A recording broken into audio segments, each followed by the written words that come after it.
tenang luar biasa. Di sudut sunyi ini, mihrabku menuju mi'raj.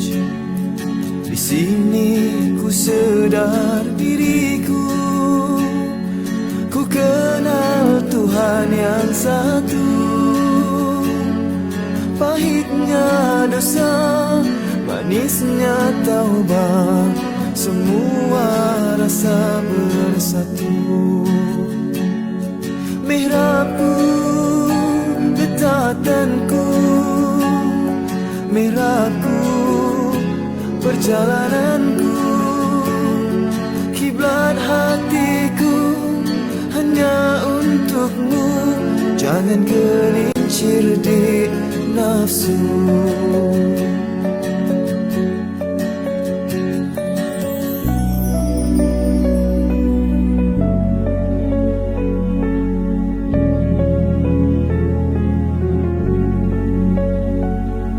Di ruang kecil ini, hatiku tenang luar biasa. Di sudut sunyi ini, mihrabku menuju mi'raj. Di sini ku sedar diriku, ku kenal Tuhan yang satu. Pahitnya dosa, manisnya taubat, semua rasa bersatu.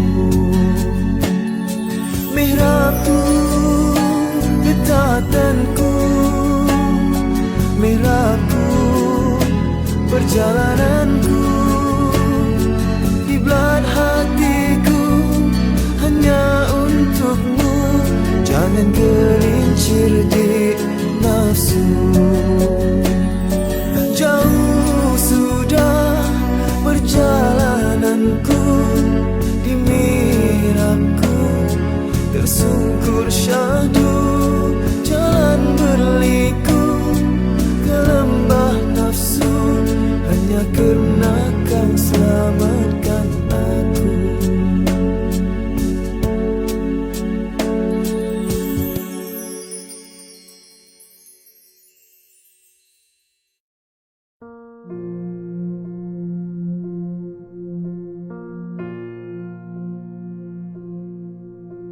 Ku seru namamu, Allah yang agung.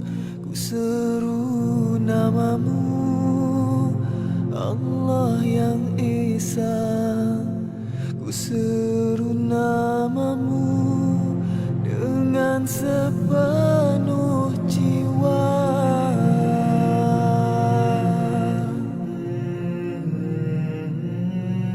Ya Latifu ya Halim, ya Rahmanu ya Rahim, ya Karimu ya Jawad.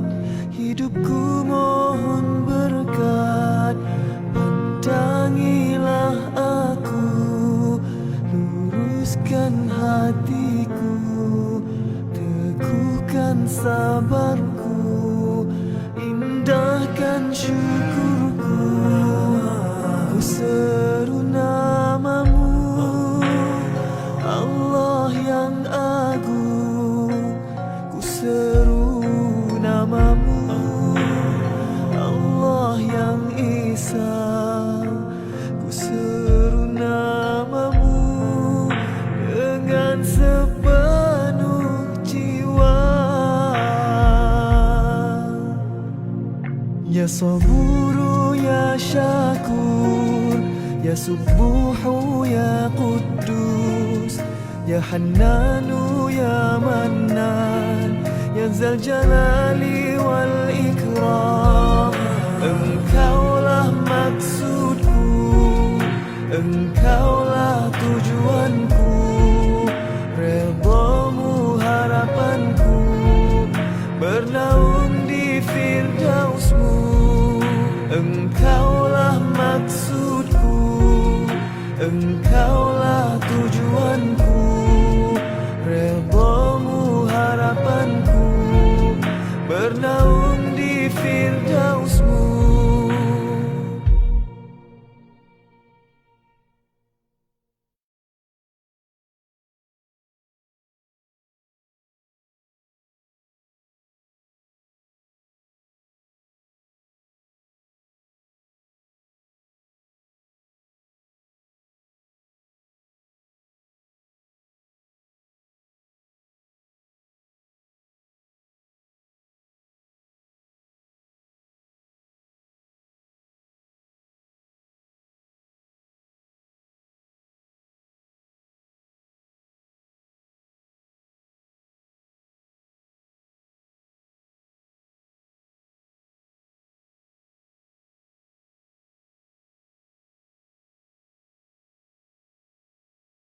Bismillahirrahmanirrahim.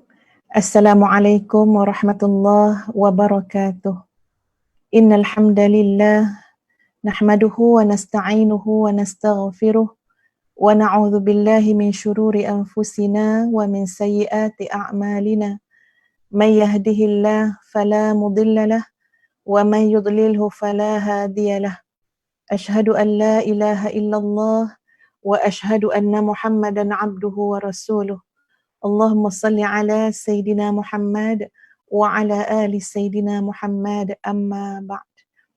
Kepada seluruh sahabat-sahabat, para asatizah, ya, tuan-tuan dan puan-puan, adik kakak, anak-anak semua, Ustazah mengucapkan ahlan wa sahlan wa marhaban bikum ke Raudhah Ilmu Kuliah Talaqi bersama dengan Ustazah.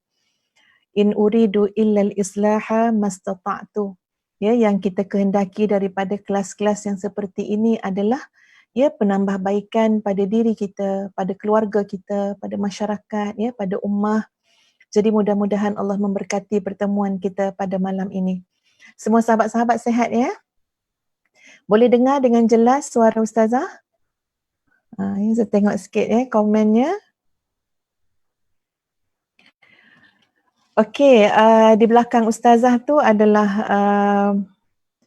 apa kita panggil wallpaper lah, background Ustazah tu, tuan puan sekalian, itu adalah gambaran ilustrasi Ma'had Tahfiz Madinatul Huffaz fasa yang kedua pada draft yang pertama.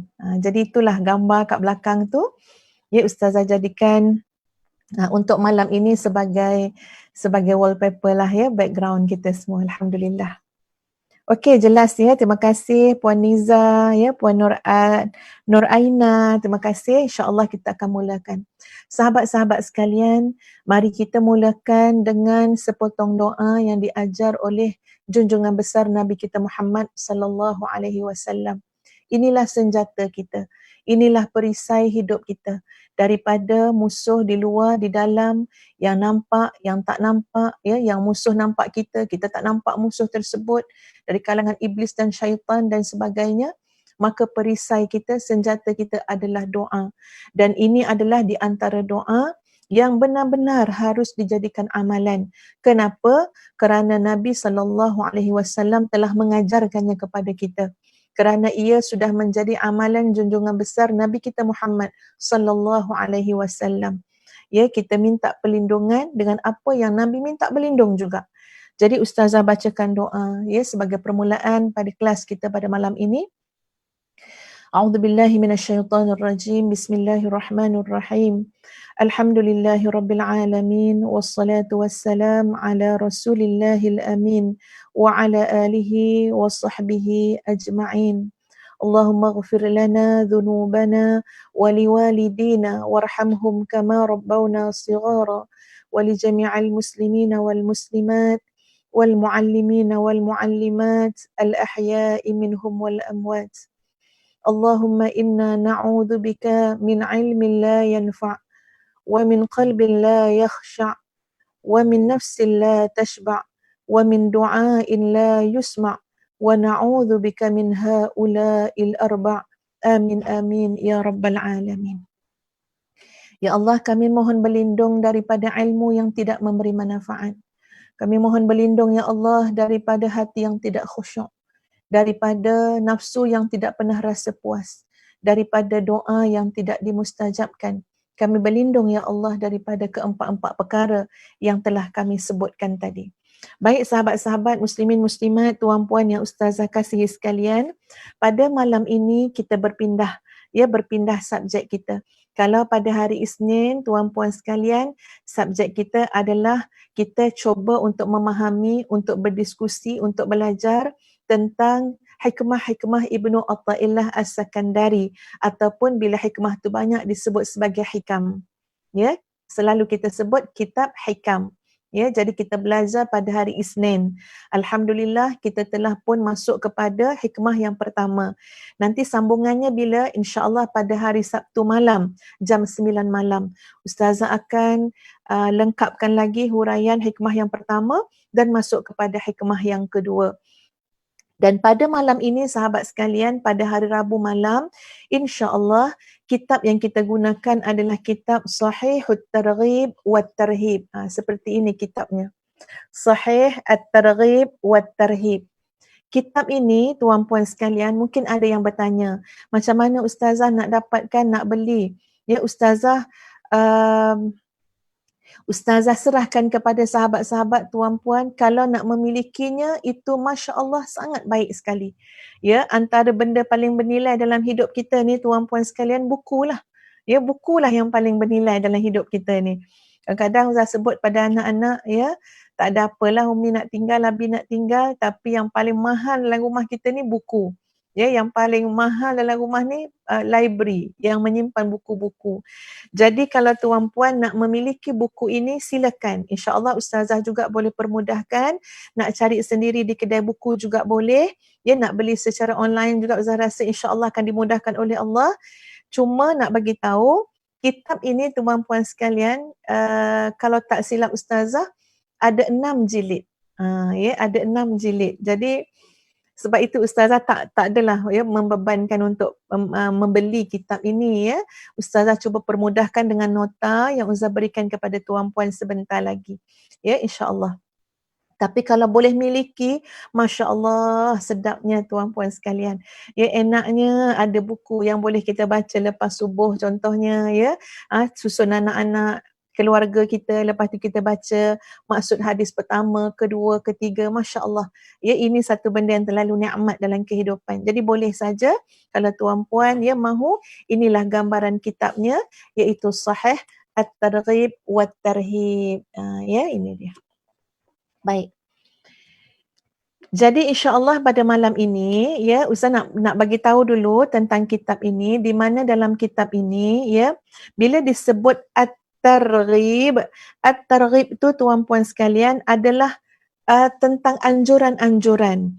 Ya, tentang galakan-galakan. Bila sebut at-targhib, kita akan jadi seronok nak buat. Kenapa? Kerana ada galakan-galakan. Ya, ada ganjaran-ganjaran. Ada hadis-hadis yang akan menyebut tentang apa? Tentang keutamaan, tentang anjuran, tentang saranan Islam, saranan daripada Rasulullah sallallahu alaihi wasallam terhadap ya perkara-perkara yang akan disebutkan panjang lebar dalam kitab ini. Itu adalah dari sisi at-targhib.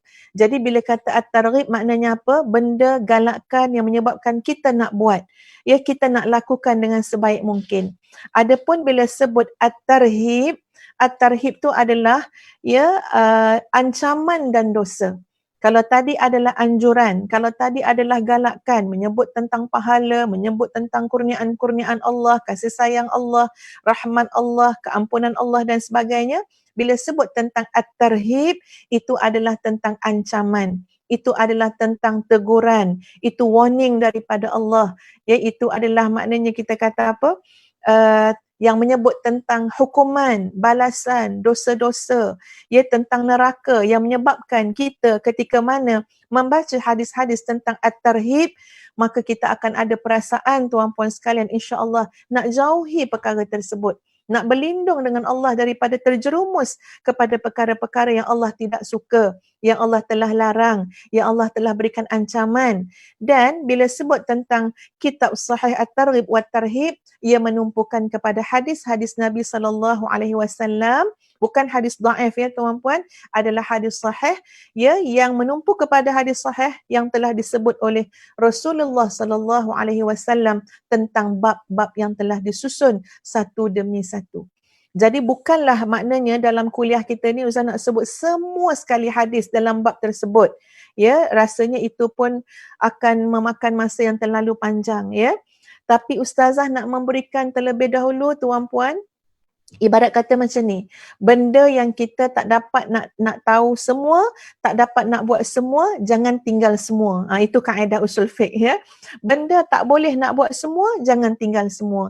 Jadi mungkin kita tak dapat nak memperhalusi satu demi satu hadis-hadis tersebut, tapi insya-Allah mudah-mudahan bermanfaat ya, mudah-mudahan besar sekali faedah dia, manfaatnya kepada kita, walaupun kita tak dapat baca semua hadis-hadis tu, tapi ustazah memetik beberapa hadis Nabi SAW tentang bab demi bab yang disusun 6 jilid kalau tak silap ustazah dalam kitab Sahih At-Targhib wa Tarhib ini. Okey, jelas tuan-puan sekalian? Okey, alhamdulillah, saya rasa jelas ya. Okey. Jadi kita masuk kepada bab yang pertama. Kita masuk kepada bab yang pertama, iaitu bab ikhlas. Kitabul Ikhlas. Sebab itu dalam poster program kita tulis Permata Ikhlas. Selalunya dalam banyak bab-bab dalam buku kita akan bertemu dengan bab yang awal sama ada bab ilmu ataupun bab ikhlas. Bab tentang niat. Sebab ini adalah di antara asas yang penting, intipati kepada kehidupan kita semua. Jadi insya-Allah, apa pendekatan yang kita akan gunakan? Pertama, kita menyebut tentang nilai at-targhib terlebih dahulu. Kita menyebut tentang hadis-hadis Nabi yang menceritakan bagaimana hebatnya orang yang ikhlas, bagaimana ganjaran untuk orang yang ikhlas, bagaimana cintanya Allah kepada orang yang ikhlas.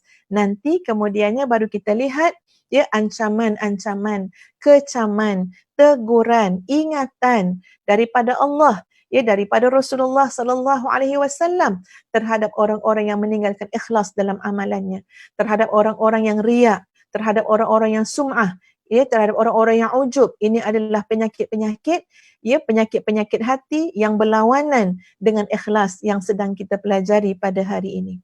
Baik sahabat-sahabat sekalian, jom mari kita lihat pada hadis yang pertama yang akan ustazah kongsikan pada malam ini, sebuah hadis yang sangat panjang. Ustazah pun minta maaf tak dapat nak type sendiri dalam slide ustazah just ambil gambar saja kerana hadisnya sangat panjang dan ustazah harap insya-Allah admin kita boleh tunjukkan sekarang hadis yang pertama. Anjuran kepada ikhlas dan juga niat yang mulia. Baik, ustazah akan bacakan awal hadis tersebut tapi tidak semua. Kemudian ustazah akan bacakan maksud dia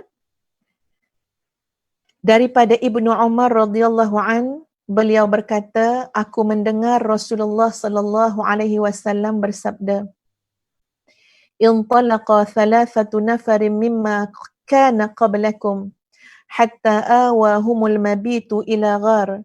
فدخلوه فانحدرت صخرة من الجبل فسدت عليهم الغار فقالوا إنه لا ينجيكم من هذه الصخرة إلا أن تدعوا الله بصالح أعمالكم.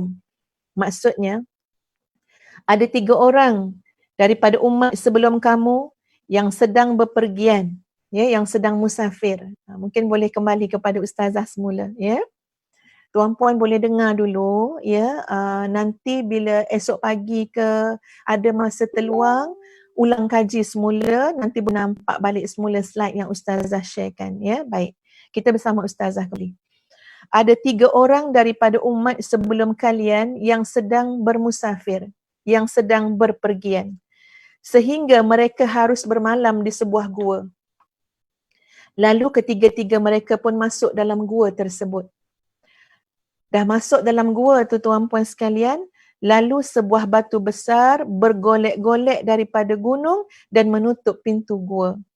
Mereka berkata, sesungguhnya tidak ada yang boleh menyelamatkan kalian daripada batu besar ini kecuali kalian berdoa kepada Allah dengan amal saleh kalian, dalam kurungan tuan-puan untuk kita lebih faham, sambil bertawassul dengan amal saleh. Salah seorang daripada mereka telah berkata, maknanya mereka mulai bertawassul, berdoa dengan menyebut amal-amal saleh. Salah seorang daripada mereka berkata, Ya Allah, aku ada mak, aku ada ayah yang sudah tua. Aku tidak pernah mendahulukan siapa pun atas mereka dalam minum susu di petang hari. Tidak keluargaku maupun hartaku. Satu hari, Ya Allah, aku pergi ke tempat yang jauh untuk mencari padang rumput. Aku tidak dapat kembali mengiringi unta-untaku pulang ke kandangnya Hingga larut malam, keduanya iaitu kedua ibu bapaku telah tidur. Aku pun memerah susu untuk mereka minum di malam hari. Tapi bila aku pulang, aku dapati keduanya sedang tidur. Maka aku tidak ingin mendahulukan orang lain daripada kedua ibu bapaku dalam minum susu tersebut. Tidak kudahulukan keluargaku, tidak juga hartaku. Aku terdiam sementara bejana susu itu ada di tanganku. Sambil aku terus menunggu kedua ibu bapaku bangun dengan sendiri. Sehingga fajar pun menyingsing. Sebahagian riwayat lain mengatakan, sementara anak-anakku menangis di kakiku. Lalu keduanya bangun, iaitu bangunlah kedua ibu bapa tadi, dan aku berikan terlebih dahulu kepada kedua ibu bapaku susu tersebut. Ya Allah, jika aku melakukan itu demi mencari wajah-Mu, jika aku melakukan itu demi mencari keredaan-Mu. Saya bacakan matan Arab dia, tuan-puan sekalian. Allahumma in kuntu fa'altu dhalika ibtigha'a wajhik. Wahai Allah, kalaulah perbuatan aku mendahulukan mak ayah aku sampai aku tegar melihat anakku menangis, aku dahulukan dengan memegang sahaja susu tadi. Aku tak tidur pun, aku pegang sampai dia bangun. Bimbang kalau aku tidur, mak aku dah bangun, lama pula masanya untuk mak minum susu tu. Aku pegang. Wahai Allah, kalaulah amalan ini aku lakukan, zalika ibtigha'a wajhik, semata-mata mengharapkan wajah kamu ya Allah. Bila sebut ibtigha'a wajhik, maknanya apa? Mengharapkan pandangan Allah, mengharapkan keredaan Allah, mengharapkan rahmat Allah Azza wa Jalla. Fafarrij 'anna ma nahnu fihi min hadhihi as-sakhrah. Maka ya Allah, kalau benarlah aku lakukan itu demi mencari wajah-Mu, pandangan-Mu, maka bukalah ya Allah kesulitan kami akibat batu besar ini. Maka batu besar itu pun bergeser sedikit. Nampaklah ada jalan sikit, tetapi mereka tetap belum boleh keluar hanya dengan sekadar yang terbuka itu. Belum boleh keluar lagi. Nabi SAW melanjutkan. Yang kedua pula berkata, Ya Allah, aku mempunyai sepupu perempuan. Dia adalah orang yang paling aku cintai. Aku berhasrat melakukan apa yang dilakukan oleh suami kepada isterinya kepadanya, tetapi dia menolakku. Maknanya tuan-puan sekalian, dia berhasrat nak melakukan maksiat dengan wanita tersebut. Sampai ketika dia tertimpa kesusahan, dia datang padaku. Aku memberinya 120 dinar emas dengan syarat dia mahu berdua-duaan denganku. Maka dia bersetuju dan melakukan syarat yang aku ajukan tersebut. Hingga ketika aku telah boleh menguasainya. Maknanya kalau kata nak berzina tu dah boleh teruslah. Ya, nak memeluk, nak mencium, ya dah boleh dah tuan-puan. Tapi ketika itu, hingga ketika aku telah menguasainya, dia berkata, aku tidak mengizinkanmu membuka cincin kecuali dengan cara yang hak. Maka aku merasa berdosa melakukan itu padanya. Aku membiarkan dinar emas yang telah aku berikan kepadanya. Kan syarat tadi kan, bagi dinar emas berdua-duaan dengan aku kan. Tapi sekarang ni tak jadi dah. Ya, tapi dinar emas tu tak ambil lah yang tu, ya. Maka apa kata laki-laki ini? Ya Allah, jika memang aku melakukan itu demi mencari wajah-Mu, maka bukalah kesulitan yang menimpa kami ini. Maka batu besar itu pun bergeser, hanya saja mereka belum boleh keluar. Baik, yang ketiga berkata, Nabi melanjutkan, Ya Allah, aku menyewa beberapa orang pekerja, mengupah beberapa orang pekerja. Aku bayar gaji mereka. Hanya seorang yang aku belum bayar. Dia telah meninggalkan haknya dan dia pergi begitu saja. Lalu aku pun menjaga haknya itu, aku kembangkan. Daripada duit gaji yang tersimpan dekat dia tadi tuan-puan, dia kembangkan sampai jadi harta yang melimpah. Beberapa waktu kemudian, orang itu telah datang kepada aku dan berkata, wahai hamba Allah, berikan hak aku. Berikan gaji aku kerja dulu. Itu maksud dia. Ya? Maka aku menjawab, semua yang kamu lihat ini adalah gajimu. Unta, sapi, hamba sahaya. Sebab dah berkembang tuan-puan daripada gaji tadi, kata laki-laki tadi, semua tu adalah hak kamu. Maka laki-laki yang minta hak dia tadi berkata, aku tidak mengejekmu. Ya, dia kata, janganlah, maknanya wahai hamba Allah, jangan mengejek aku. Janganlah perli sindir pula. Ya, aku cuma minta gaji aku. Kenapa bagi hamba saya? Kenapa bagi unta? Kenapa bagi sapi? Lalu kata laki-laki tadi, aku tidak mengejek kamu. Ambillah semuanya adalah hak kamu. Dan dia pun mengiringi laki-laki tadi untuk mengambil semuanya tanpa menyisakan sedikit pun.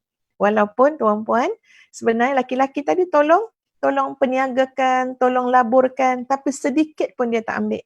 Ya Allah, jika aku lakukan ini demi mencari wajahmu, demi mengharap redhamu, maka bukalah kesulitan yang menimpa kami ini, lalu batu besar itu bergeser dan mereka, ketiga-tiga mereka pun keluar berjalan.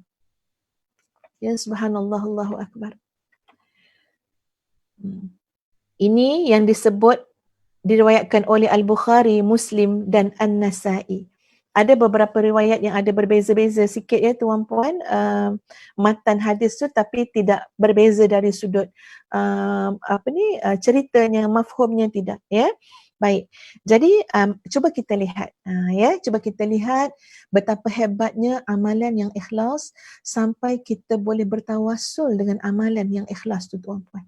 Dia nak bertawassul ni kena faham dari sudut fiqhnya juga.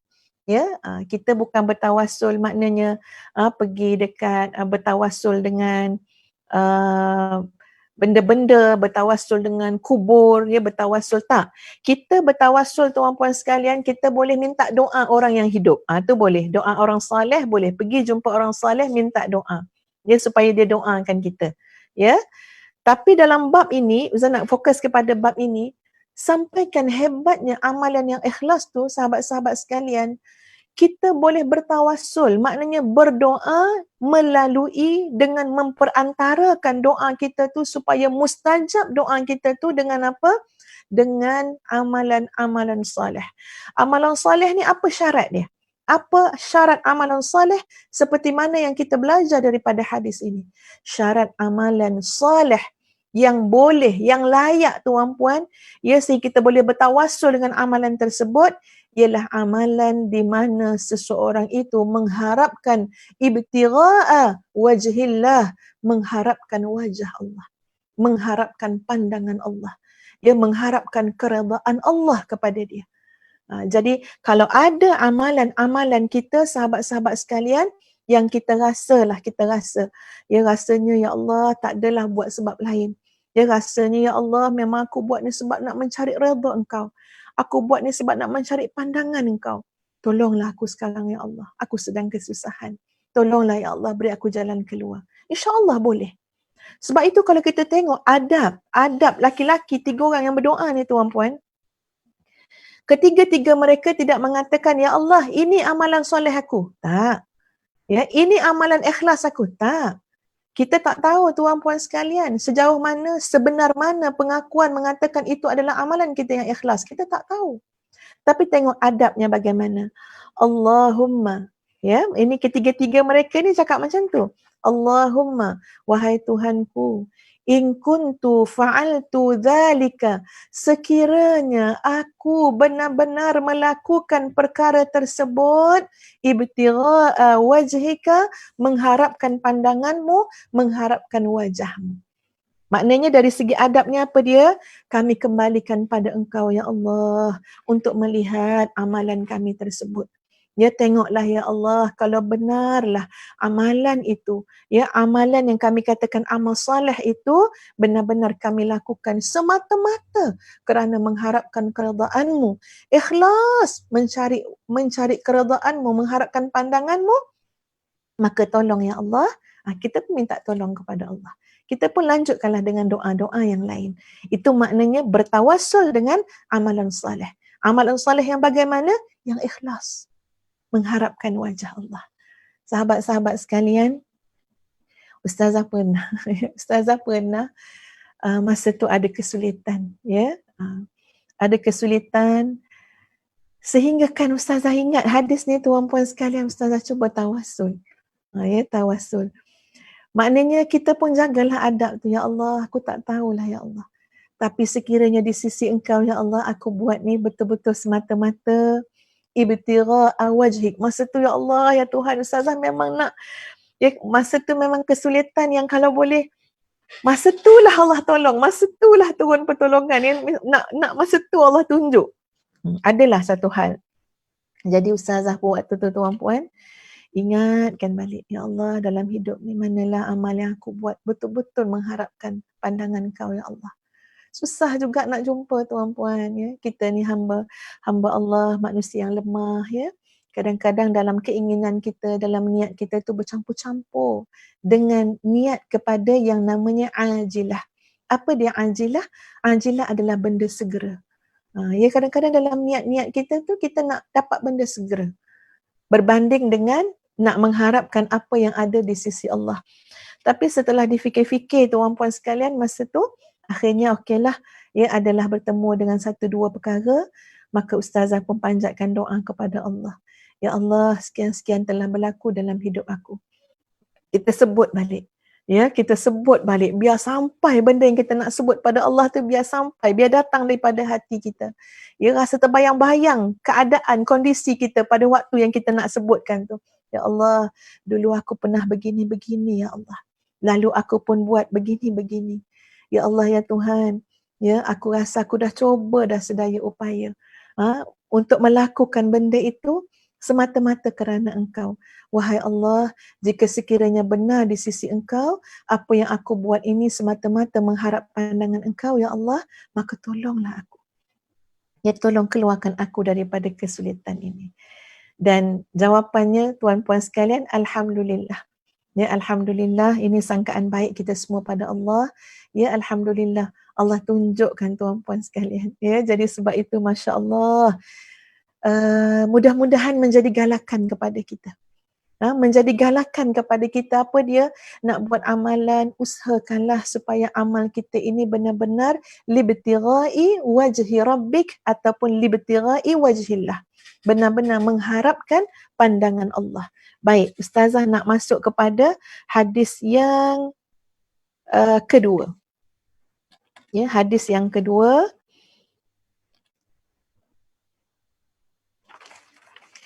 Daripada Abu Firas, seorang laki-laki dari Aslam, dia berkata.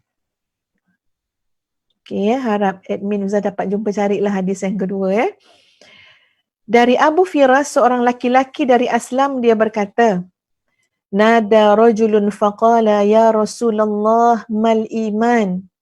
Seorang laki-laki berseru sambil bertanya, Ya Rasulullah, iman tu apa? Ya Rasulullah, iman tu apa? Tuan-puan, dengarkan jawapan Nabi SAW. Satu patah perkataan je Nabi jawab. Ditanya iman itu apa? Nabi jawab sepatah je. Nabi kata apa?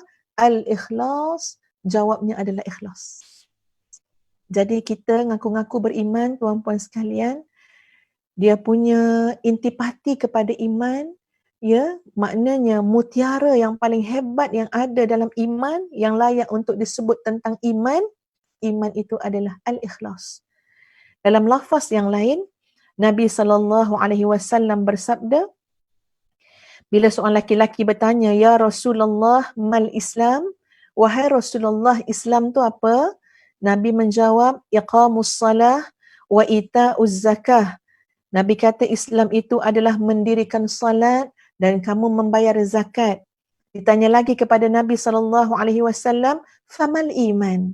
Maka iman tu apa dia ya Rasulullah? Nabi menjawab, qala al-ikhlas. Iman itu adalah keikhlasan. Qala famal yaqin. Dan dia bertanya lagi, apa pula keyakinan wahai Rasulullah? Nabi menjawab, at-tasdiq. Keyakinan itu adalah membenarkan. Ini jawapan daripada Nabi SAW, ya, yang kita nak tunjukkan bagaimana hebatnya ikhlas. Iman tu apa? Iman tu ikhlas. Ikhlas tu apa? Ikhlas tu iman. Masya Allah. Sahabat-sahabat yang dikasihi sekalian. Baik, mari kita lihat kepada hadis yang ketiga. Hadis yang ketiga ini, sahabat-sahabat sekalian, Daripada Al-Dhahhak bin Qais radhiyallahu an, dia berkata, Rasulullah sallallahu alaihi wasallam bersabda, Innallaha tabaraka wa ta'ala yaqul, Ana khairu syarikin, faman asyraka ma'i syarikan fahuwa li syariki. Ya ayyuhan nas, akhlisu a'malakum.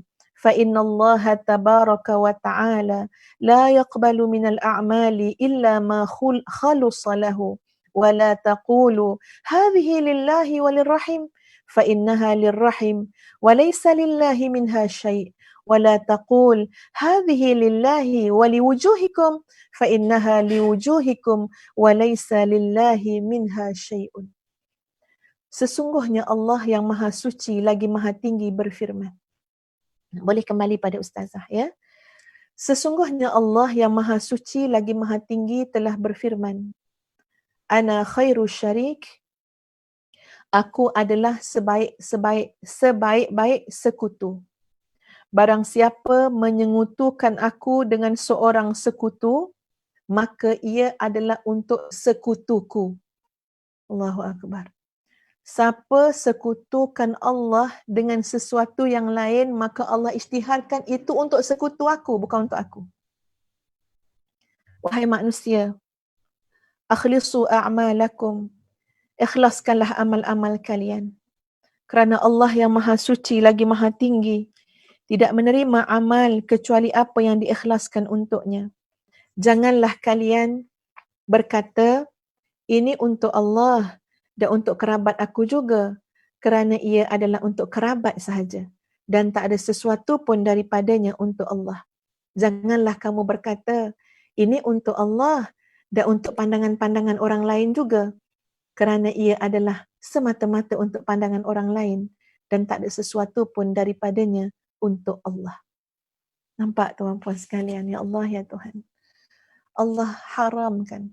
Ya Allah tidak pernah redha manusia yang mensyirikkan, menyengutukan Allah dengan sesuatu apa pun. Allah tak pernah redha. Kalau disekutukan Allah dengan sesuatu yang lain, Allah isytihar untuk dia sajalah.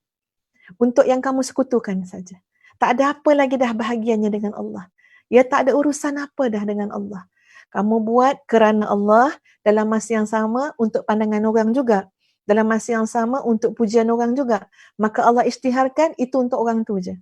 Itu semata-mata untuk pujian je. Tak ada dah urusan dengan aku. Tak ada apa dah. Ya daripadanya untuk Allah, untuk aku, yakni Allah. Allahu Akbar.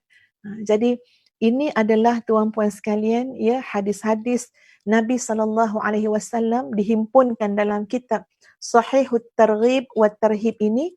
Ya, bila kita tengok satu persatu, kita renung sahabat-sahabat sekalian, Masya Allah. Ya, dalam diri kita akan terasa satu kesungguhan untuk melakukan yang terbaik seperti mana yang diperintahkan oleh Allah dan kesungguhan untuk meninggalkan yang buruk, yang dilarang, yang diancam oleh Allah Azza wa Jalla. Ya, kita tengok pada hadis yang selanjutnya.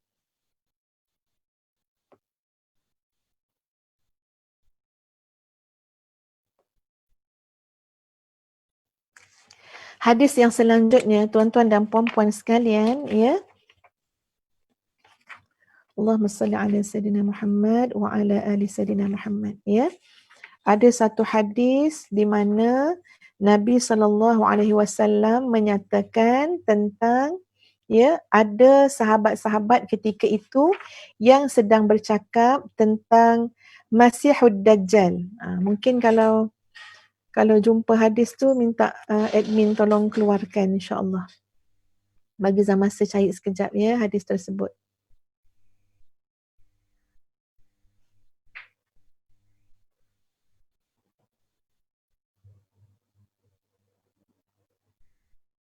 Hadis yang keberapa? Hadis yang keempat.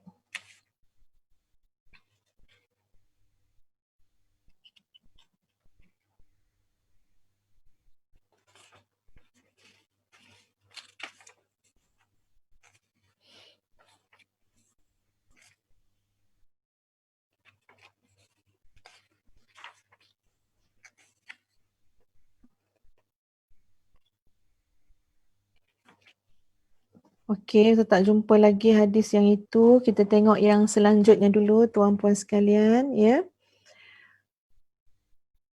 Seorang laki-laki datang kepada Rasulullah sallallahu alaihi wasallam dan berkata, "Bagaimana menurutmu seorang laki-laki yang berperang mencari pahala dan reputasi?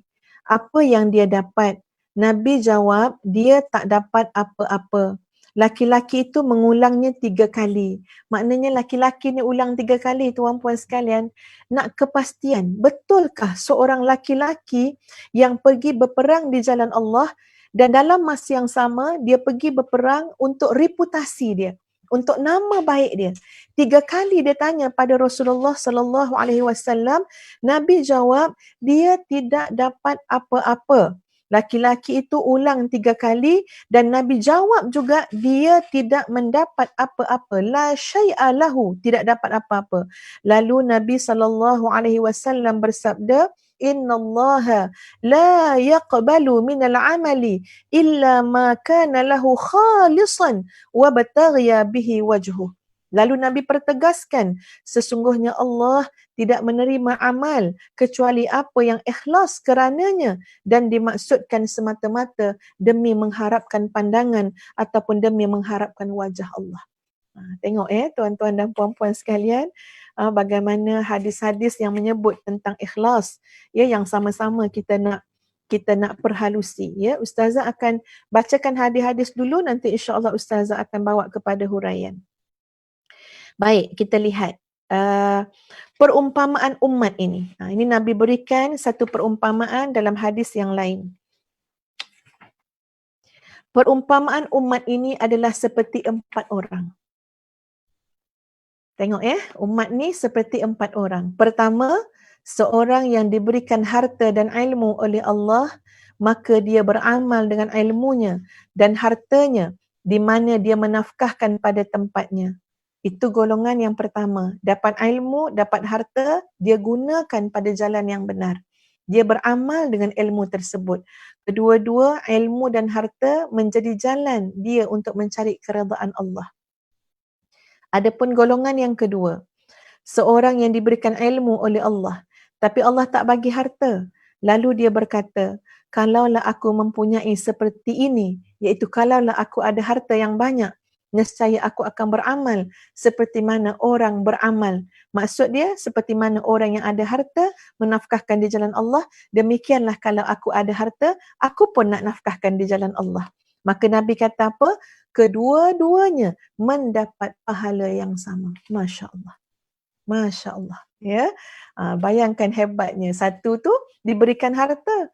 Bila diberikan harta jadi tanggungjawab, jadi amanah nak menguruskan harta tersebut. Nak infakkan. Nak kena ada usaha, kena ada macam-macam lah. Kena ada kesungguhan untuk menginfakkan harta di jalan Allah. Tapi golongan kedua ni tak ada harta pun. Yang dia ada apa dia? Keikhlasan niat dia. Yang dia ada adalah niat yang benar, niat yang ikhlas. Ya Allah, kalau aku ada harta pun ya Allah, aku nak buat macam mana orang tu buat. Apa kata Nabi? Kedua-duanya mendapat pahala yang sama. Masya Allah. Allah Al-Barur Rahim. Allah yang maha baik, Allah yang maha penyayang lagi maha pengasih. Jadi sahabat-sahabat, kalau yang dah banyak harta, kalau yang dah ada harta, memang kita kena berjuang tuan-puan untuk menafkahkan harta kita di jalan yang Allah redai. Macam satu kisah yang Zah pernah ceritakan. Kenapa perniagaan ada seorang hamba Allah, dia ada kebun tuan-puan dan kebun dia sangat makmur. Kebun dia memberikan pulangan yang banyak, yang lumayan kepada dia. Sampaikan seseorang yang lain mendengar suara yang memerintahkan kepada awan yang sedang menampung air yang banyak. Dengar suara memerintahkan kepada awan tersebut, wahai awan, beraraklah kamu lalu tumpahkanlah air hujan ke atas kebun fulan bin fulan. Sampai macam tu sekali. Dalam hadis Nabi sebut. Berarak kamu wahai awan sampai atas kebun fulan bin fulan, curahkan air. Turunkan air hujan. Suburi tanaman dia, suburi kebun dia. Lalu laki-laki ni pergi ke kebun tersebut sehingga bertemu dengan seorang laki-laki dan laki-laki yang dengar suara tadi pun tanya, siapa nama kamu? Apakah kamu fulan bin fulan?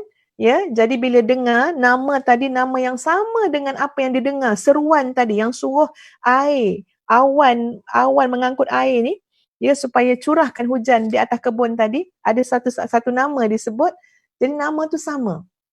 Jadi menyebabkan laki-laki tu tanya, apa yang telah engkau lakukan? Ya, apa yang telah engkau lakukan? Sampai macam ni kemakmuran yang Allah berikan kepada kebun kamu. Bahkan aku telah mendengar awan diperintahkan untuk menurunkan hujan di atas kebun kamu. Apa jawab laki-laki tu? Ya, Allah mengurniakan aku rezeki daripada kebun ini.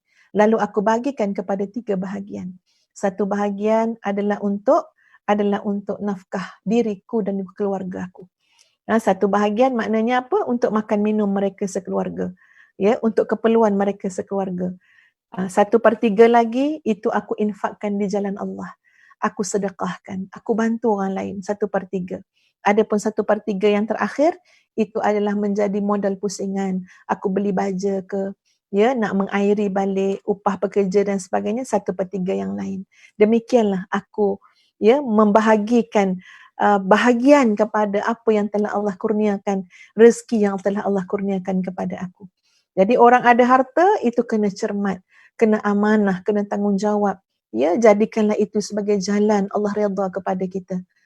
Bagi yang tidak ada harta, ya, tak banyak mana ustazah, tak ada apa pun, ya. Orang kata cukup-cukup untuk kita makan, tetap walaupun sikit keluar juga sedekah sikit. Walaupun sikit keluar juga infak sedikit. Tapi nak bagi tahu tak macam golongan pertama tadi, memang Allah kurniakan dia banyak harta. Tapi kita yang belum ada harta yang banyak ni tuan puan sekalian, kat sini kita kena bijak. Kenapa? Ya Allah, berniat, bersihkan hati kita. Bersihkan, ya Allah, ya Tuhan. Aku berharap, ya Allah, kalaulah aku ada harta seperti Fulan bin Fulan, aku ada banyak duit macam dia, insya-Allah, ya Allah. Ni kita beradab bercakap dengan Allah. Insya-Allah, ya Allah. Semoga engkau mudahkan aku jadi macam orang tu.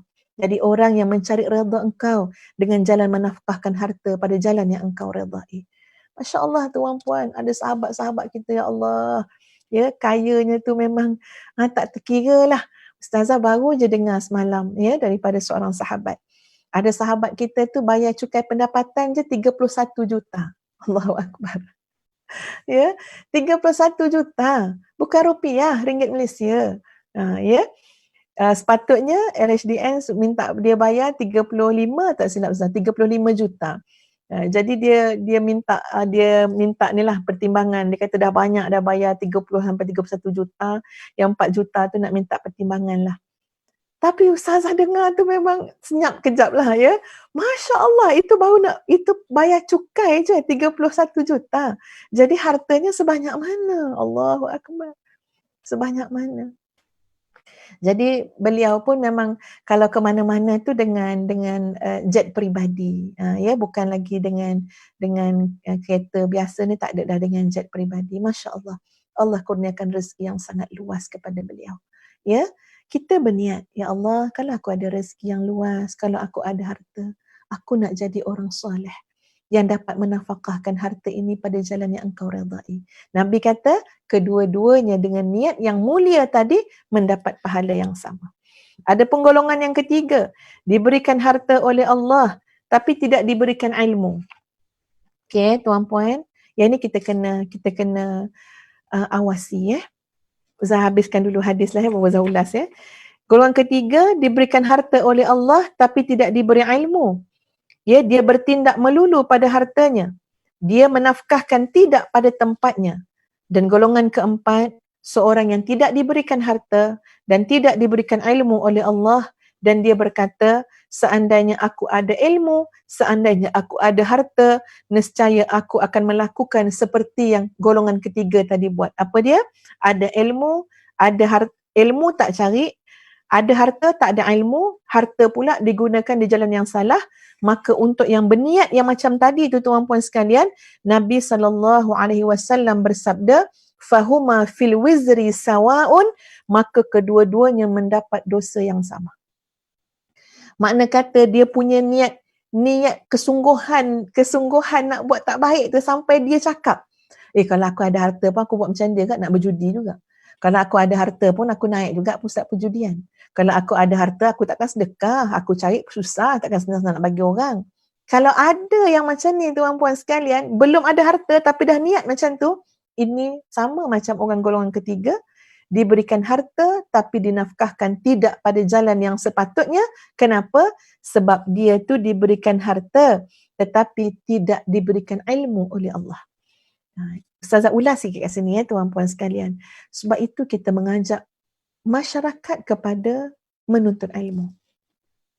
Ya, menuntut ilmu. Ustazah nak pujilah sikit sahabat ustazah iaitu Prof Muhaya. Sebab bila ustazah ini pasal baru lagi saya baca dan saya dengar daripada Facebook beliau. Dia kata, ataupun mungkin dalam Instagram saya ingat dah. Dia kata jangan hanya sibuk mencari harta tapi tidak sibuk mencari ilmu. Jadi Ustaz kata bagus. Kalau kadang-kadang kalau macam orang macam ustaz-ustazah ni yang cakap tuan-puan, mungkin itu macam satu ayat yang biasalah yang biasa. Mungkin juga sebab mungkin yang bercakap ni pun harta pun tak ada mungkin macam tu. Tapi bila yang sebut ni orang berharta, orang pernah rasa berduit tu macam mana, orang pernah ada kluster, maknanya boleh duduklah pada kelas-kelas yang kluster-kluster yang hebat-hebat tu. Tapi bila mereka, golongan seumpama ini, memberikan penekanan, jangan hanya sibuk cari harta, kena sibuk cari ilmu juga. Tengok, jangan sampai masa kita lebih banyak untuk cari harta daripada cari ilmu. Jangan sampai tenaga kita lebih banyak, kita kerah tenaga kita untuk kumpul harta daripada cari ilmu mengenal Allah. Sebab musibah diberikan harta tapi ilmu tidak bertambah. Musibah diberikan harta tapi tidak ada ilmu akidah, ilmu tauhid, ilmu mengenal Allah. Musibah yang sangat besar. Diberikan harta tapi tak tahu hukum syariat apa dia. Tak tahu macam nak mengeluarkan zakat, tak tahu serba-serbi tentang soal wakaf macam mana, nak nafkahkan macam mana. Jadi ini kita kena ambil perhatian Nabi sebutkan dalam hadis yang telah ustazah bacakan sebentar tadi. Baik sahabat-sahabat yang dikasihi sekalian. Sehinggalah dalam sebuah hadis yang lain daripada Abu Darda yang sampai kepada Nabi SAW, di mana Nabi SAW telah bersabda, "Man ata firashahu wa huwa yanwi an yaquma yusalli min al-lail faghalabathu 'aynahu hatta asbah kutiba lahu ma nawa wa kana naumuhu sadaqatan alaihi min rabbih." Barang siapa yang mendatangi tempat tidur dia memang niat ikhlas sangat nak bangun malam, tapi dia tertidur sampai pagi, nescaya ditulis untuknya apa yang dia niatkan dan tidurnya itu adalah sedekah daripada Tuhannya kepadanya. Allah yang Maha Baik. Niat jujur-jujur, niat ikhlas. Ya Allah, aku nak bangun sangat. Tolonglah ya Allah, bangkitkanlah aku malam ni, aku nak qiyamul lail, aku nak tahajud. Ya, maknanya dia pun pernah bangun malam, dia pun biasa dengan bangun malam. Tapi sampai satu ketika, satu hari dia niat nak bangun malam tapi mengantuk sangat. Dia dikalahkan oleh tidur. Subhanallah, dia tetap dapat apa yang dia niatkan dan tidur itu pula dianggap sebagai sedekah Allah kepada dia. Allahu Akbar. Jadi inilah kepentingan yang amat besar sahabat-sahabat sekalian untuk apa? Untuk kita perhalusi niat kita. Niat satu, nak meletakkan niat itu di atas landasan yang betul. Nak letakkan niat itu betul kerana Allah. Kemudian nak dijaga niat tersebut. Kemudian nak diolah niat itu supaya apa? Supaya kita jadi orang yang bijak. Supaya kita dapat banyak keuntungan. Ustazah ada catat dalam buku ustazah tuan-puan sekalian sebagai contoh. Bagaimana disebut dalam kitab Al-Ihya. Disebut dalam kitab Al-Ihya, Imam Ghazali bagi contoh. Imam Ghazali bagi contoh ketika mana satu orang manusia duduk kat masjid.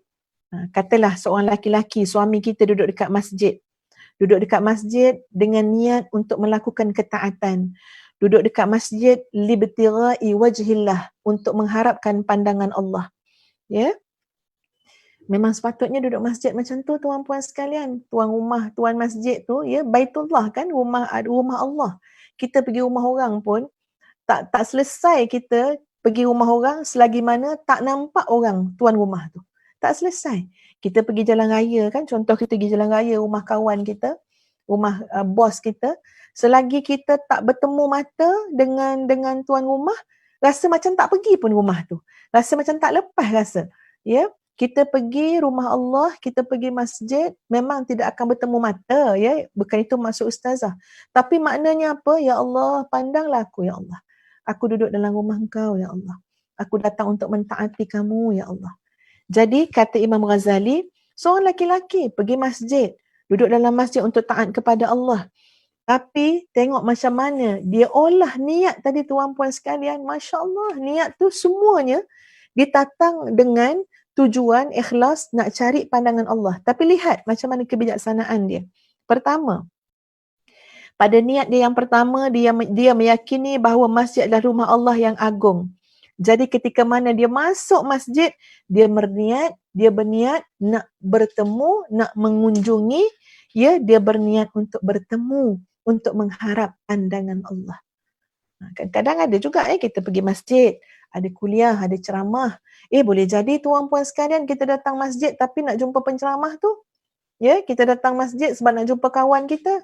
Boleh jadi kita datang masjid tu sebab apa? Sebabnya nak pulangkan tapuai kawan kita dah lama kat rumah kita. Pergi juga ke masjid. Orang tak tahu, nampak sama masuk masjid. Tapi niatnya berbeza-beza. Maka diletakkan niat yang pertama, aku datang ke masjid ni apa dia? Untuk mengunjungi Allah. Aku datang ke masjid ni untuk apa? Untuk mengharapkan pandangan Allah. Kerana ini adalah rumah Allah. Dalam niat yang kedua, lalu dia berniat untuk menjadi hamba Allah yang menunggu waktu solat. Ya, dia niatkan apa? Aku tunggu waktu solat ni supaya apa?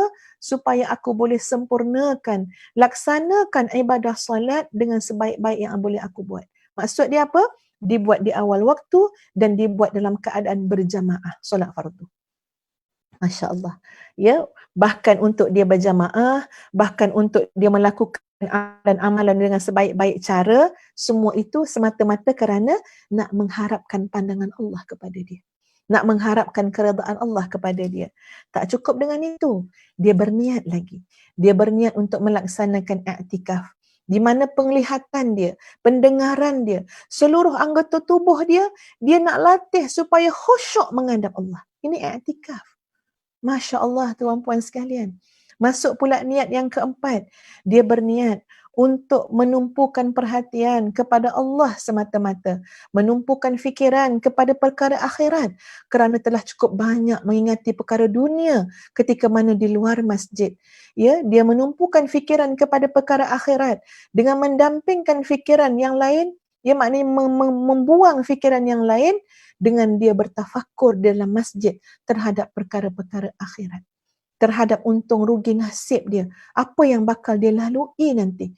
Ya, dalam perjalanan hidup, bermula dengan mati nanti macam mana ni. Lepas tu dekat dalam alam barzakh, dekat padang mahsyar macam mana. Lalu dia jadikan niat yang keempat tadi apa dia? Dia nak tumpu kepada persoalan-persoalan akhirat. Tujuan dia apa? Semata-mata untuk mencari kedekatan dengan Allah. Pandangan Allah, keredaan Allah. Masuk niat yang kelima. Dia berniat untuk berzikir kepada Allah. Ataupun mendengar zikir daripada orang lain. Zikir yang bagaimana? Zikrullah. Iaitu mengingati Allah. Maka dia duduk, niatnya apa? Nak mengingati Allah sebanyak-banyaknya dalam rumah Allah. Takkan kita masuk rumah Allah, tapi kita ingat pada yang lain. Kita masuk rumah Allah, kita menyebut nama-nama yang lain. Tak habis-habis nama manusia. Tak habis-habis nama-nama makhluk kita nak sebut. Kita masuk dalam rumah Allah, biar paling banyak kita sebut nama Allah. Kemudian niat yang keenam. Dia berniat melakukan pemindahan ilmu, pengalihan ilmu, penyebaran ilmu dengan mengajak orang lain berbuat kebaikan dan menahan diri dan mencegah orang lain daripada kemungkaran. Hal ini dapat dilakukan dalam masjid, ya, setelah menyempurnakan solat. Jadi dia nak gunakan kesempatan untuk amar ma'ruf nahi mungkar. Dia dapat semua yang dia niatkan. Dan semua yang dia buat ni, ini contoh gambar Allah tadi yang Imam Ghazali sebut, semua yang dia buat ni ini adalah secara halus dan terperinci untuk membenarkan bahawa niat yang paling utama adalah supaya Allah pandang dia, supaya Allah redha kepada dia, supaya Allah cinta kepada dia. Masuk niat yang ketujuh. Dia berniat untuk memperluaskan jaringan ukhuwah dengan muslim yang lain. Kerana ukhuwah ini adalah bekal dia di hari akhirat. Masjid adalah tempat yang didatangi oleh orang-orang yang memegang keislaman dan keimanan mereka kerana kecintaan mereka kepada Allah semata-mata. Masya Allah ya, jadi dia tahu dalam masjid ramai yang dikunjungi orang yang beriman. Ya, sebab memang Nabi sebut dalam satu hadis yang lain, kalau kamu dapati seseorang yang berjalan melangkah ya pada waktu pagi hari ataupun pada waktu malam hari menuju ke masjid, maka saksikanlah bahawa dalam hatinya ada iman. Jadi kita tu niat, ya Allah, aku ni kena cari sahabat yang baik, aku kena cari persekitaran yang saleh, aku kena berukhuwah fillah, berukhuwah dengan orang-orang yang saleh kerana Allah. Maka kat mana nak cari orang saleh ni tuan-puan? Kita pergi masjid. Sebab itu ya Allah ya Tuhan ya, dalam fasa PKP-B ni tuan-puan rasa macam mana? Ya, dalam fasa pandemik ni rasa rindu tak dengan masjid? Rindu sangat. Rindu. Ya, ustazah terasa tuan-puan, kadang-kadang datang suatu seorang-seorang, ternampak-nampak kadang-kadang wajah-wajah ya muslimah, jamaah yang ada kat depan ustazah yang bertemu. Kalau Masjid Ridwan tu tuan-puan, ternampak-nampaklah makcik Allahumma salli ala sayyidina Muhammad, makcik yang datang daripada Seremban tu. Ya, yang datang naik train, naik bas, naik teksi, bertukar-tukar pengangkutan awam yang makcik ni naik. Semata-mata nak datang daripada awal subuh daripada Seremban, nak datang dengar, ya, nak bersama-sama dalam majlis ilmu dekat Masjid Ridwan. Rasa ternampak-nampak. Tertanya-tanya, 4 bulan dah tak jumpa makcik tu. Dah berbulan-bulan tak jumpa. Tapi atas dasar ukhuwah kerana Allah, rafakkan doa. Ya Allah, lindungilah, jagalah makcik tu ya Allah. Berilah kesejahteraan kepadanya. Dan ramai lagi sahabat-sahabat ya dalam majlis-majlis ilmu yang kita bertemu di masjid yang sangat kita rindui. Dan lebih-lebih kita rindui masjid itu sendiri. Ya, bagaimana pahala yang mencurah-curah Allah bagi. Kita nak betul-betul meluruskan niat saja kerana Allah. Masuk niat yang ke-8. Berniat untuk melepaskan diri daripada ikatan dosa yang membelenggu kerana rasa malu mengunjungi Allah di rumah Allah dalam keadaan membawa dosa. Malu tuan-puan. Tuan-puan rasa macam mana? Kalau kita pergi rumah ya satu hamba Allah yang berpangkat ya, yang berpengaruh, orang lain datang bawa buah tangan ya, best-best, bawa lauk, bawa gulai, bawa buah ya. Tiba-tiba kita datang bawa lumpur, tiba-tiba kita datang bawa pasir. Macam mana kita nak bawa? Dalam bekas apa kita nak keluarkan? Ya, macam mana kita nak persembahkan? Entah-entah tuan-puan, kalau kita pergi rumah orang macam tu, ya orang-orang yang yalah adalah berprestis ni kan, tak boleh masuk kot kita. Kalau kita ni penuh dengan lumpur dan sebagainya. Demikianlah rasa malu kita berkunjung ke rumah Allah dengan dosa. Jadi apa niat kita? Ya Allah ya Tuhan, aku masuk rumah Engkau ya Allah, aku nak istighfar banyak-banyak. Aku nak bersihkan diri aku daripada dosa. Masya Allah, kesimpulan dia apa? Orang tadi tu Masya Allah hebat sekali.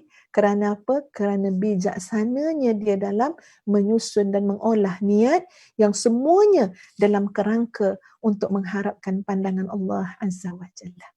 Jadi hati yang bersih tuan-puan sekalian akan sentiasa terpandu. Ia akan sentiasa diberikan ilham oleh Allah untuk pandai mengolah niat tadi, tapi tidak ada yang keluar daripada batas libtirai wajhillah. Sebab kita kena ingat, ada je campur-campur dengan yang lain, nanti takut sangat, nanti Allah kata dah bagi je pada yang lain. Minta tuntut hak dengan yang lain, bukan dengan aku dah. Sebab apa? Ada mempersekutukan tadi. Ya, kita takut dengan ancaman yang telah kita dengar daripada hadis yang telah Ustazah bacakan sebelumnya tadi. Masya Allah ya tuan-puan sekalian. Baik, mari kita lihat sikit hadis tentang ancaman lagi. Ya.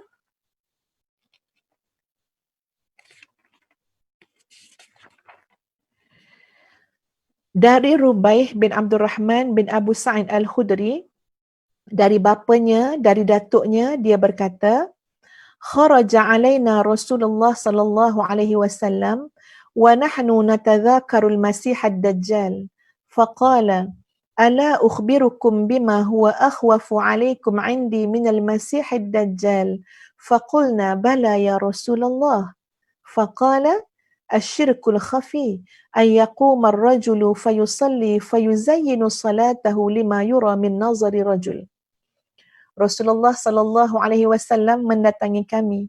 Sedangkan kami ketika itu, kata sahabat, sedang membicarakan tentang Al-Masih Ad-Dajjal. Cerita pasal Dajjal, tuan-puan.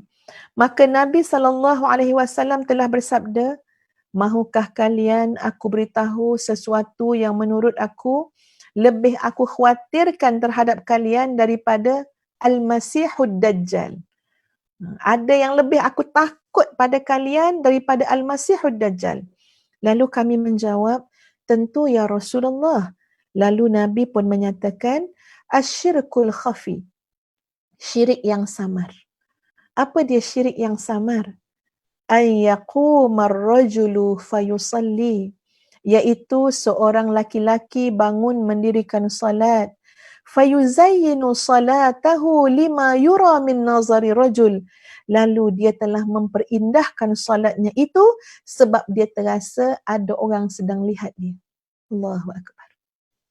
Asyirkul khafi, yang sangat ditakuti oleh Nabi sallallahu alaihi wasallam, lebih daripada Al-Masihud Dajjal kepada umat Nabi sallallahu alaihi wasallam. Ya, kalau kita tengok dalam konteks ini, Nabi mengatakan kepada para sahabat pada ketika itu, apa yang Nabi paling takut?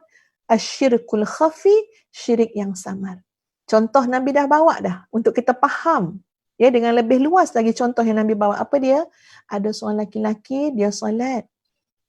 Oleh kerana laki-laki itu terasa macam ada orang pandang dia, orang lihat solat dia, maka dia memanjangkan solat dia.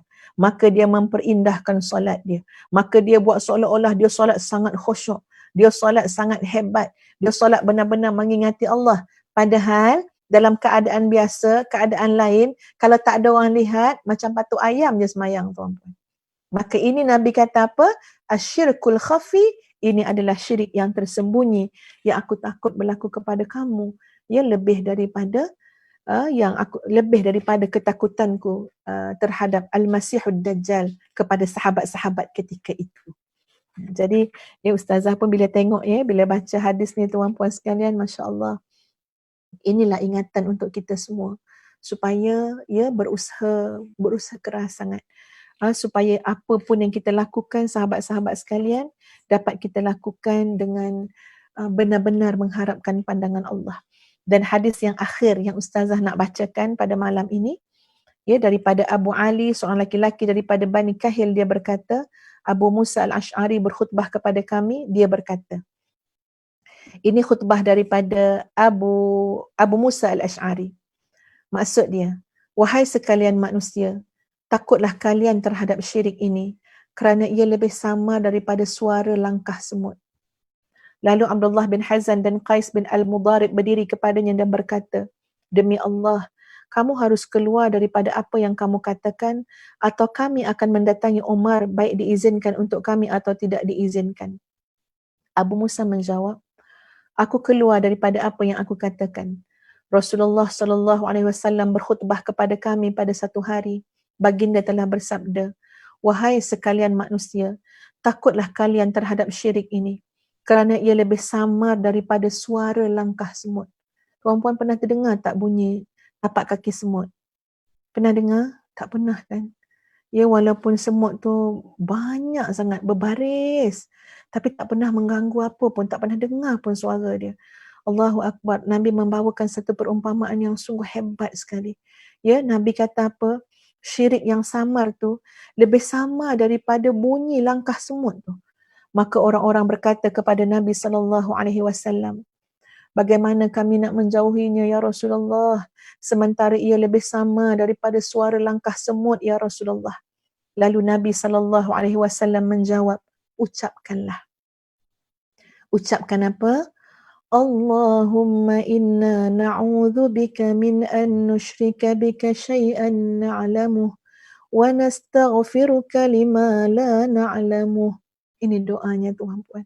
Kita nak berlindung daripada segala penyakit hati, penyakit syirik khafi, penyakit syirik yang samar, penyakit riak, sum'ah dan sebagainya. Nabi dah ajarkan doa dia. Ya, insya-Allah admin Ustazah akan kongsikan doa itu pada slide kita. Allahumma inna na'udzubika min an nusyrika bika syai'an na'lamuh wa nastaghfiruka lima la na'lamu. Ya Allah, sesungguhnya kami berlindung kepadamu dari menyengutukan kamu dengan sesuatu yang kami ketahui dan kami memohon ampun daripada kamu daripada apa yang tidak kami ketahui. Doa ini sahabat-sahabat sekalian, ini adalah slide akhir ya. Doa ini boleh tengok pada skrin kita ya, adalah doa yang diajarkan oleh Nabi SAW ketika mana para sahabat minta sangat, ya Rasulullah, macam mana kami nak menjauhi riak, macam mana kami nak menjauhi syirik yang tersembunyi ini. Ya Allah, sesungguhnya kami berlindung kepadamu dari menyengutukan kamu dengan sesuatu yang kami ketahui dan kami memohon ampun daripadamu dari apa yang tidak kami ketahui. Sahabat-sahabat yang dikasihi sekalian, ya Ustazah ambil sikit lagi masa. 2-3 minit lagi insya-Allah. Boleh ya admin ya? Bagaimana hebatnya orang-orang soleh dalam menjaga keikhlasan. Ciri utama keikhlasan ni tuan-puan sekalian, ya, pada dasarnya untuk mengetahui dan membezakan antara seseorang hamba yang benar-benar ikhlas dan tidak ikhlas sangatlah susah. Kerana perkara hati hanya Allah yang dapat mengetahuinya. Tapi kita boleh melihat daripada kalangan ya para salafus salih, kalangan sahabat dan sebagainya, mereka ini ada kemurnian hati. Ya, tak rasa diri mereka ni hebat, tak rasa diri mereka ni terbaik lah konon, tak ada.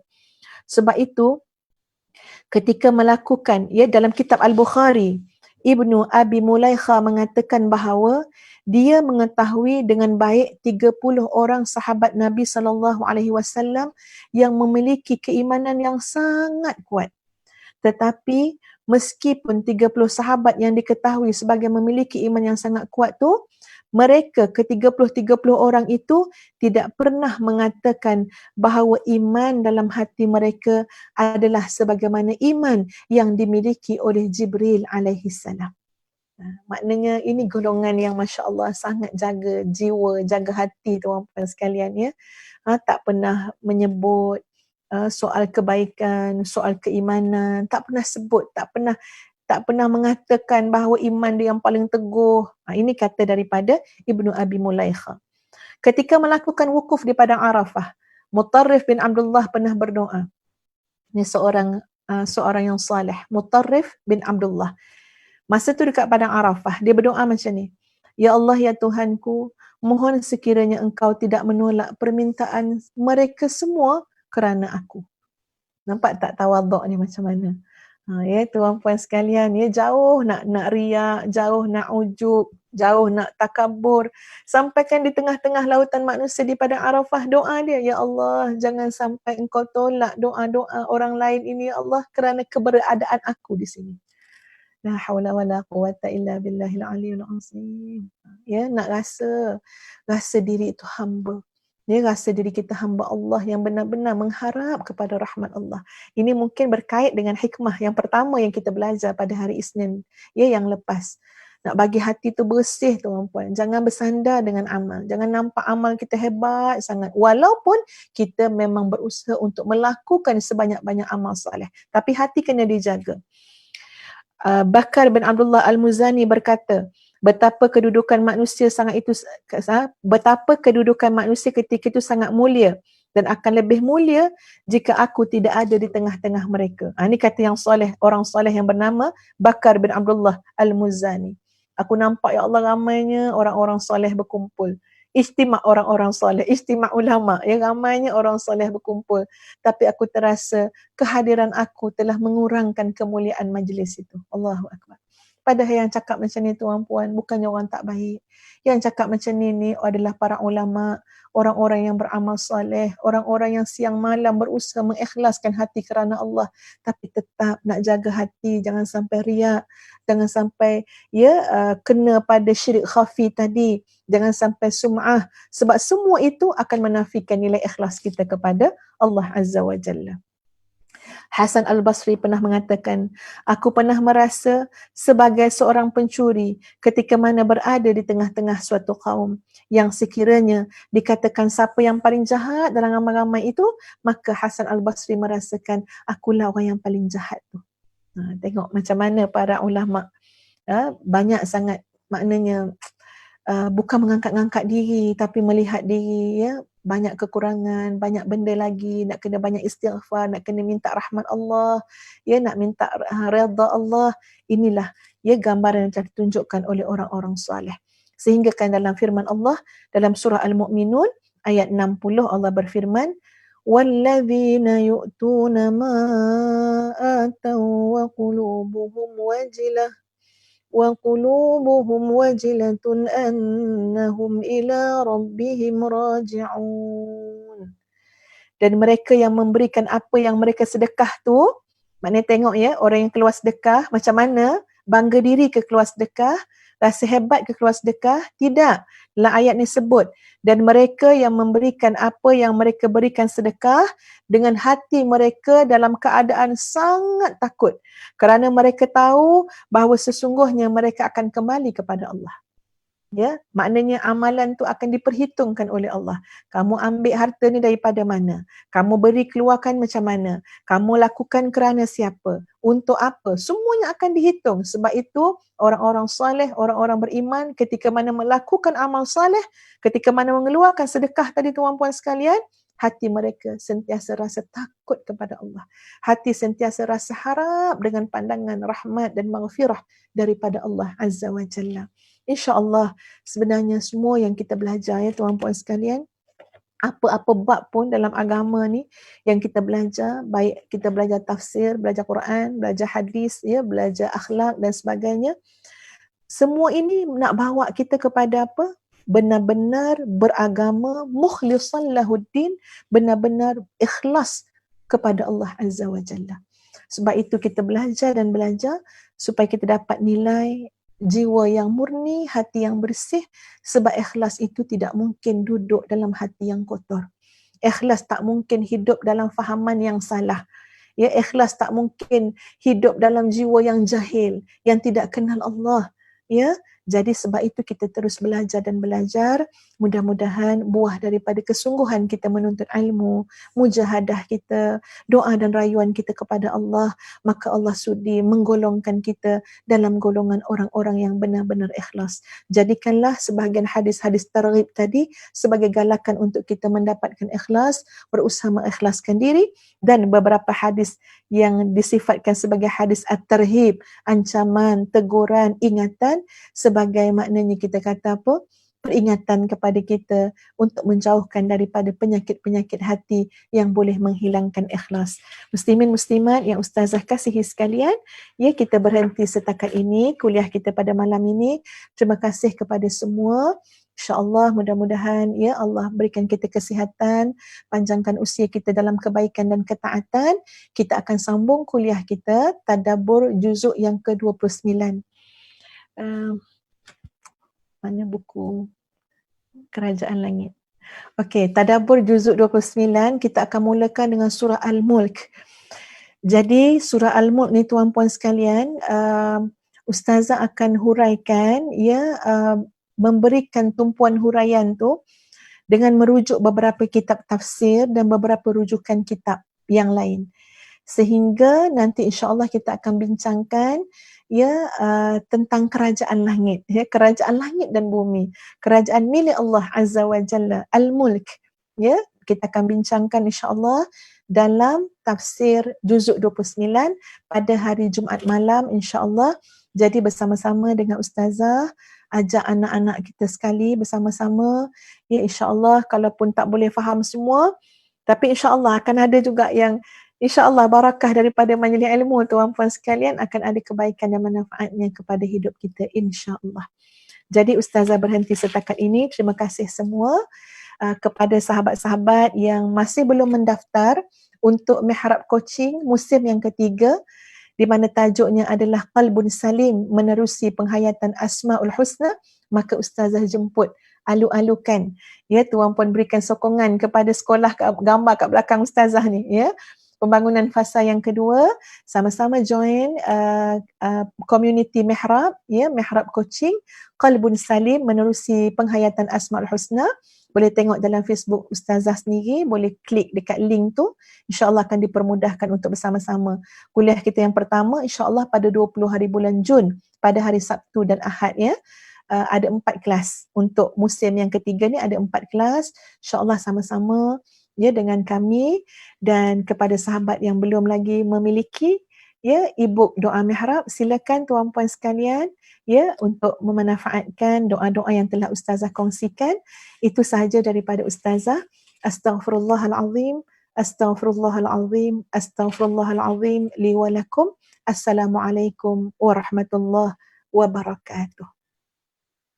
Ruang kecil ini, hatiku tenang luar biasa. Di sudut sunyi ini, mihrabku menuju mi'raj. Di sini ku sedar diriku, ku kenal Tuhan yang satu. Pahitnya dosa, manisnya taubat, semua rasa bersatu. Mihrabku, ketatanku, mihrabku, perjalananku, kiblat hatiku hanya untukmu. Jangan gelincir di nafsu.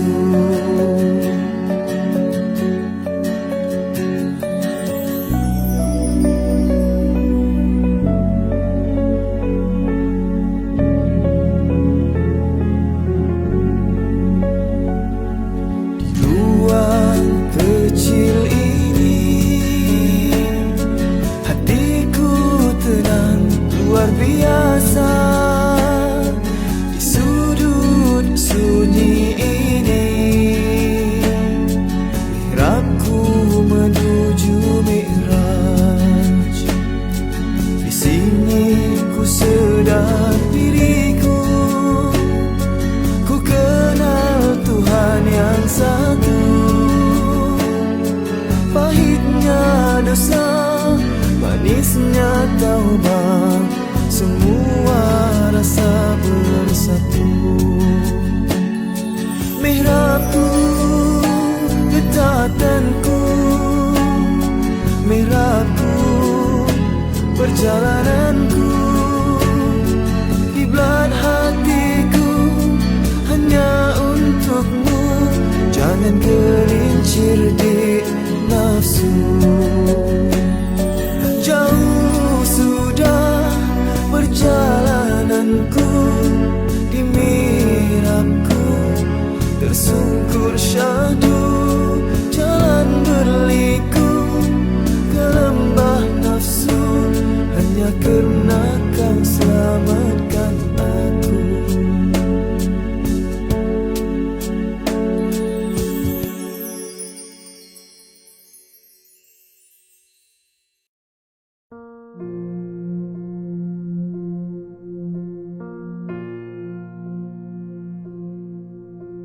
Ku seru namamu, Allah yang agung.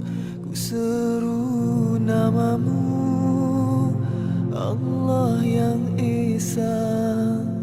Ku seru namamu dengan sepenuh jiwa.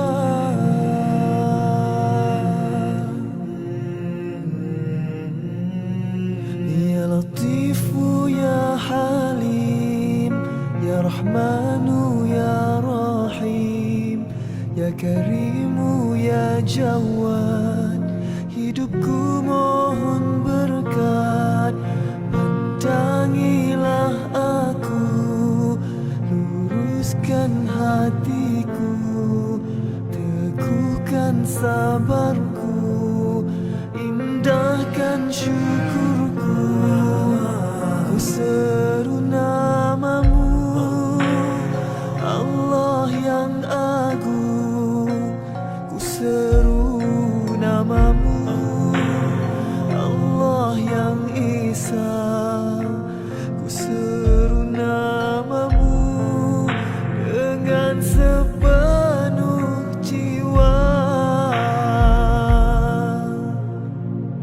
Ya Saburu ya Syakur, Ya Subuhu ya Quddus, Ya Hannanu ya Mannan, Ya Zal Jalali wal Ikram.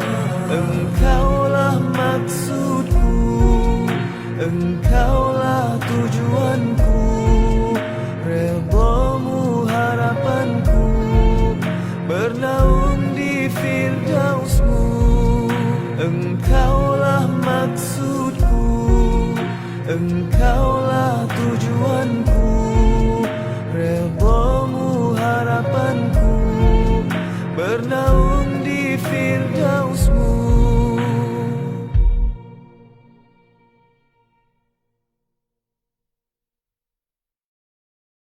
Ruang kecil ini, hatiku tenang luar biasa. Di sudut sunyi ini, mihrabku menuju Mi'raj. Di sini ku sedar diriku, ku kenal Tuhan yang satu. Pahitnya dosa, manisnya taubat, semua rasa bersatu. Mihrabku, ketatanku, mihrabku, perjalananku, kiblat hatiku hanya untukmu. Jangan gelincir di nafsu.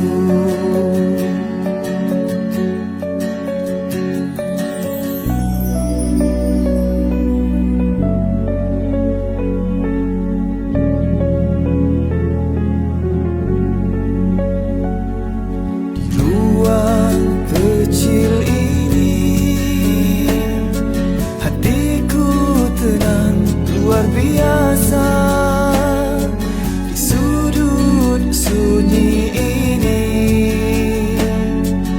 mihrabku menuju Mi'raj.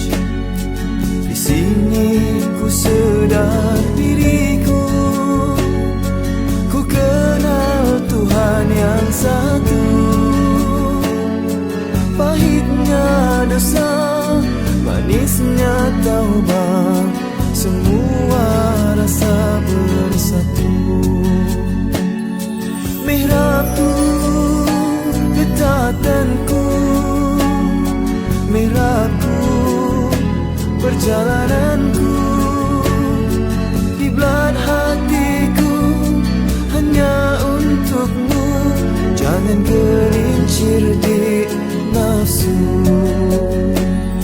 Jauh sudah perjalananku, di mihrabku tersungkur syahdu. Jalan berliku ke lembah nafsu, hanya kerana